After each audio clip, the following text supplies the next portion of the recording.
Salut à tous. Si vous aimez nos musiques, abonnez-vous à notre chaîne pour ne rien manquer. N'oubliez pas de liker et de partager avec vos amis. Votre soutien nous motive énormément et nous encourage à publier encore plus de super morceaux pour vous. Merci et à bientôt pour de nouvelles découvertes musicales. On est boulot jusqu'à 7h du matin. Voilà. À quel coin c'est la face tranquille. Voilà. Tout le monde avec les potables. Ah ben c'est bon ça. Téléphone est mis.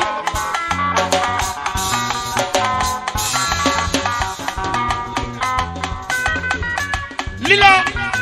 Un téléphone est mis. Habillé, téléphone est mis. À ma mère. Téléphone est mis. Daniel. Téléphone est mis. Rita Pélagie. Depuis Teguiro. Habité, allô. Qui dans le blanc? Sans oublier la vieille mère. Maman Juliette. Yao Matal. Le transporteur. Amokwe.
Est-ce que ça va?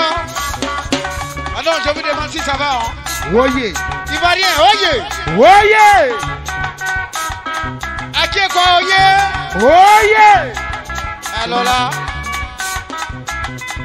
faut pas qu'on va chercher loin. Hein? Je suis d'ici à Baba Tchèque. Moi, c'est Baba Tchèque. Maintenant, là, on va à Nigeria. Hey! Hey! Alors, vous allez maintenant prendre le 59. 59. Après, ben quoi? 74. 04. Ça, c'est au même monnaie. Hein? 57. Hey! Hey!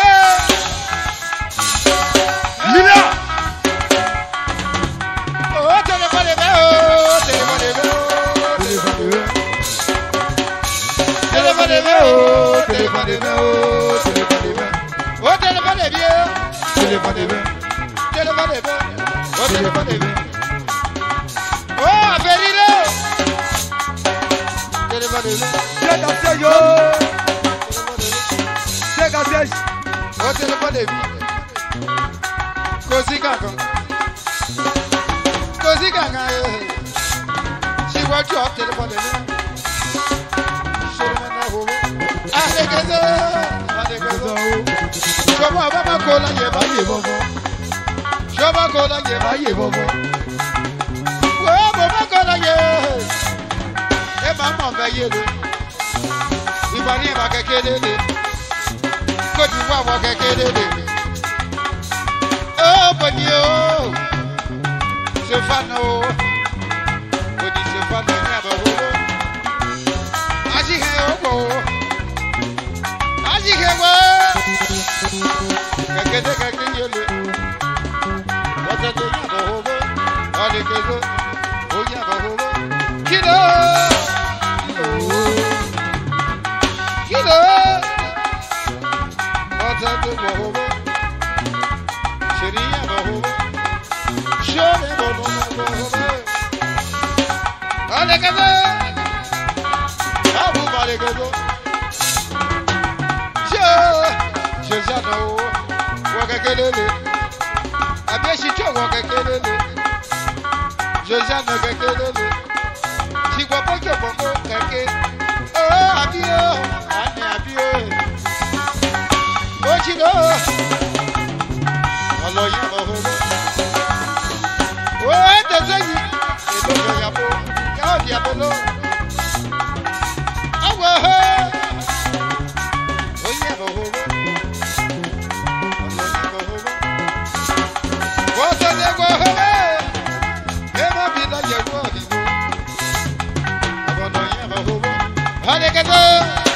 Adegazo, Kosi Gaga, Sheria bobo, Shore bobo bobo. What's your name? Kiyego. Kosi wa wa kelele, Ibari ba kelele. Gana gozo, Gana kelele, Agwalo. Gualo, oh, hey, oh yeah, oh, kilo, shilo, oh, gege, aya gege, oh, gege, kina ekalo, bolu ekalo, oh, jule baba jule, baba di baba jule baba jule.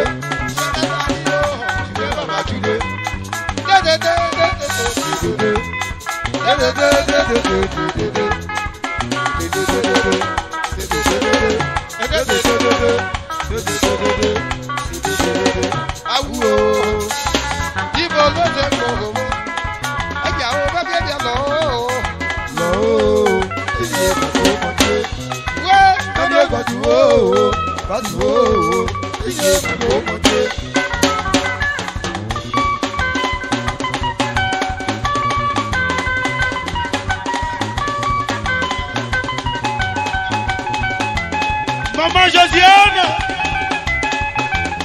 Wakekelele, Abi Wakekelele, Soumé, Amafé Daniel, le grand dîner, sans oublier Lila, la grande Kachibati, Beda Anamali. Sans légitime, à tout malheur, à ce vous dit votre sans oublier la victoire des éléphants. Il y a Marcel, qui le transporteur, sans oublier son époux, Hélène, depuis la Beauvoir. Dino Leblanc, la vieille mère Juliette, Adou, Anderson, sans oublier Lily, Alice, depuis Agnemont, Sodokwa. Ainsi joli, joli, joli. L'homme qu'il faut à la place qu'il faut.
Côte d'Ivoire, voyez. Voilà. La coupe jusqu'à demain, elle est là. Activité.